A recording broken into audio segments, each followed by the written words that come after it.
And we are back on the franchise with the Week 11 matchup against the Seattle Seahawks. Sitting in the wild card slot at 7-2, this game couldn't get any more important, you guys. We're exactly where we want to be in terms of controlling our own destiny, so if we win out, we're punching our ticket to the playoffs. It's that simple. Now, you guys, I do want to apologize ahead of time. I am feeling a bit under the weather, so if my voice sounds a little bit off, just know that I'm doing my best to push through it, so bear with me in this one, you guys. Now, getting into the gameplay, the Seahawks won the toss and chose to receive. Lockett spins out of a tackle at the 27 and breaks it into the open field with one defender to beat, and Duke Riley is right there to chase him down. That was a huge hustle play by Duke Riley.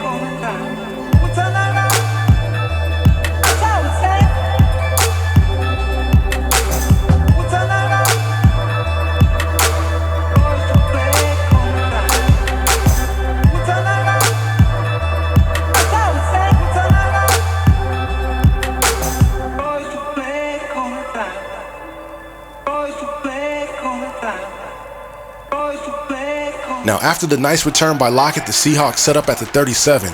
Wilson out of the gun, throws it complete across the middle to Baldwin, who gets tackled at the 29-yard line, setting up 2nd and 3. And then Lacey gets tackled in the backfield for a 2-yard loss. So now the Seahawks looking at 3rd and 5. Wilson looking for Baldwin underneath. The pass is completed, but Keanu Neal is right there to make the tackle shy of the first down marker.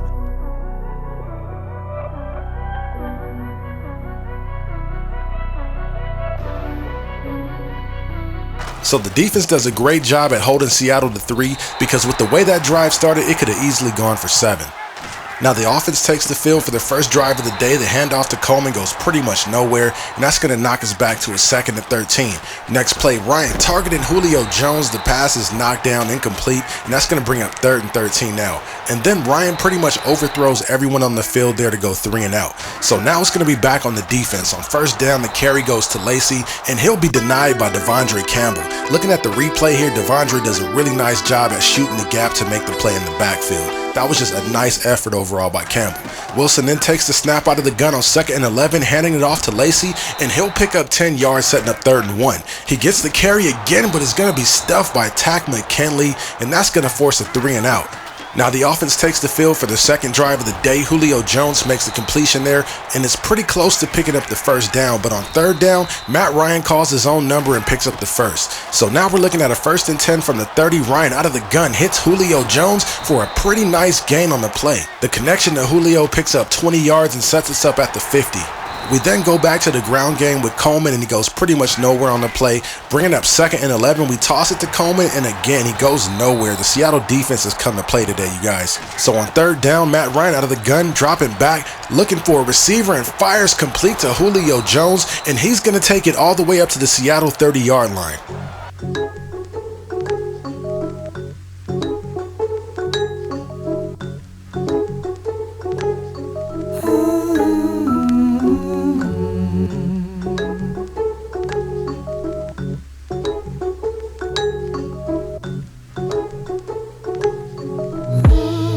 So after the completion of Julio, we've got pretty decent field position. We then come out and try to establish the run game, tossing it to Coleman for a gain of 5. That's going to bring up 2nd down. He then takes the carry up the middle on the next play and almost picks up the first down. He's going to be tackled a yard short, so we give it to him again, and this time he picks up the first down and some, setting us up just outside the red zone. So on 1st and 10 from the 11, we come out with the play fake. Ryan looks downfield and hits Julio Jones across the middle for the score.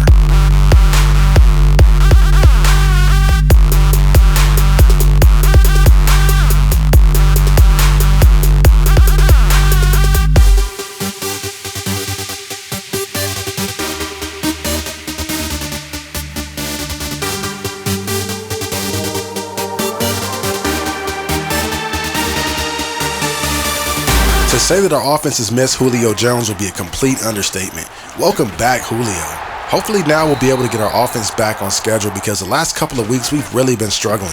And that reminds me, one thing that we should really consider going into the offseason is trying to add a dynamic playmaking wide receiver, either through free agency or the draft. Because like I just said, once you take away Julio, there really isn't much there. So that's definitely something that we should consider. What do you guys think? But before we move ahead any further in this video, I want to show you guys something. Check out Desmond Trufant and how he decides to not play the pass on this play. I mean, he's clearly in position. He's looking into the backfield when the pass is thrown, but rather than play the pass and get the interception, he decides to play the receiver and make the tackle. I just don't get it right here. He's looking right into the backfield, and his positioning is perfect along with the trajectory of the pass. If he just sticks his hands up, he makes that pick pretty easily. I don't get it, you guys.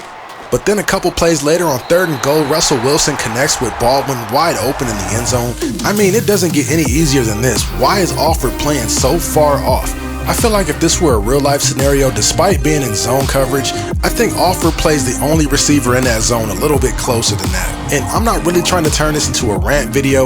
It's just that since I've gotten away from MUT and gotten more into the franchise mode, I'm noticing more and more little quirky things that I think need to be addressed. But anyways, getting back to the gameplay here on 2nd and 8, Ryan with the snap, 7-step drop, scrambles out of the pocket, looking for a receiver and hits Julio Jones near the sidelines, and that's going to move us up to the 48.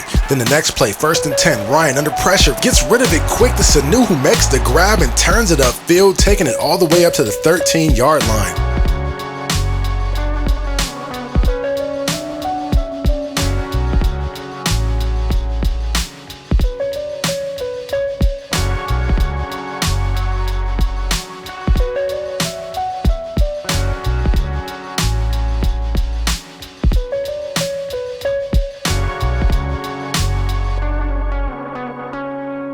So after the big play to Sanu, a couple plays later on 2nd and 7 from the 10, Ryan finds Sanu on the drag route and he makes the grab for an easy score. And just like that, we're up 14-10. But on the very next drive, check out what happens.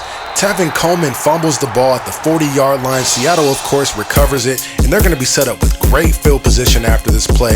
Just when things were starting to turn in our favor, Tevin Coleman gives it right back to Seattle. So now our defense takes the field, looking to get a stop here. On 1st and 10, Wilson fires, completes a curse, and that's going to move the chains up to the 37.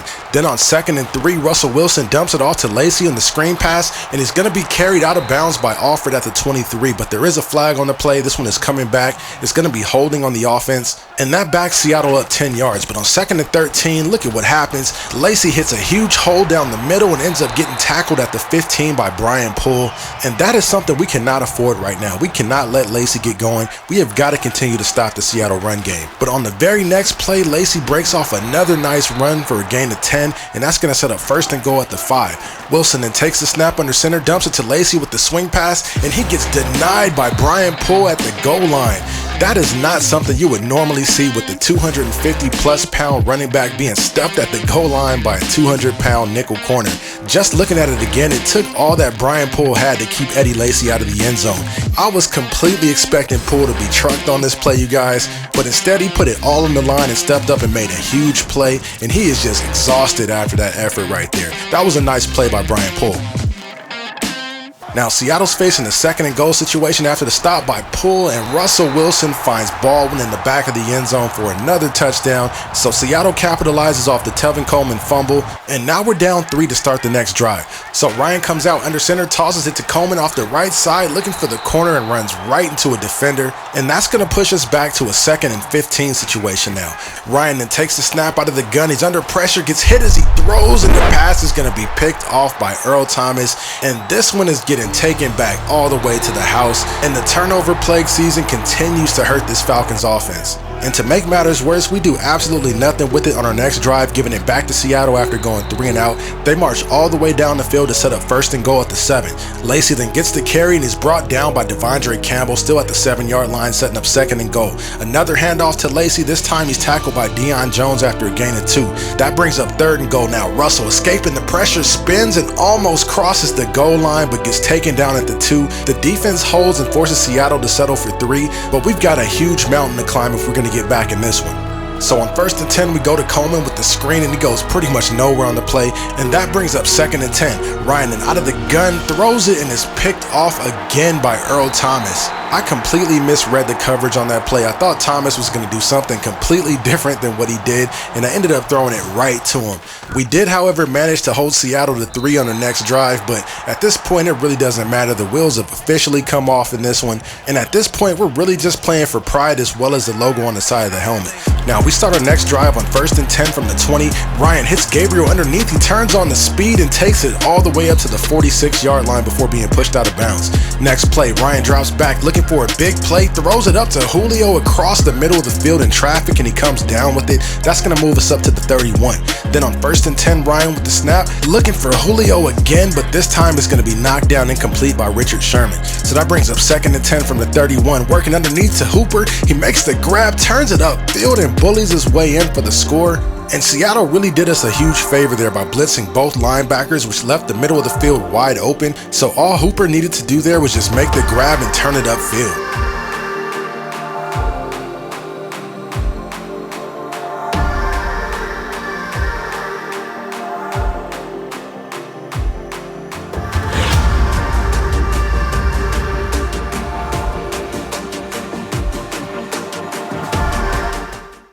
If we're going to have any shot at getting back in this one, someone's going to have to make a play on defense. The pass on 1st and 10 goes to Baldwin, but Deion Jones is there to make the play.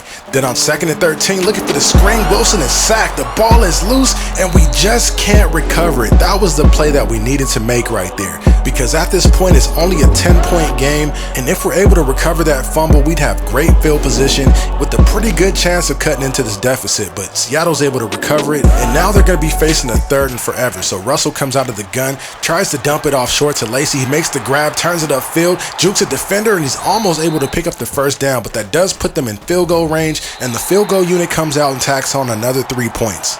So now we're down 13 with 2:40 left to play in the game. Ryan with the snap on 1st and 10 hits Julio Jones across the middle. That moves us up to the 30. Then on 1st and 10, Ryan drops back again, looking for Julio Jones across the middle. This time the pass is broken up by Earl Thomas. Then on 3rd down, Ryan looking for Coleman in the flat. He's able to make the grab there, but only for a short pickup. So on 4th and 7, Ryan out of an empty backfield goes up top to Julio Jones, and he rips the ball away from Richard Sherman for the touchdown.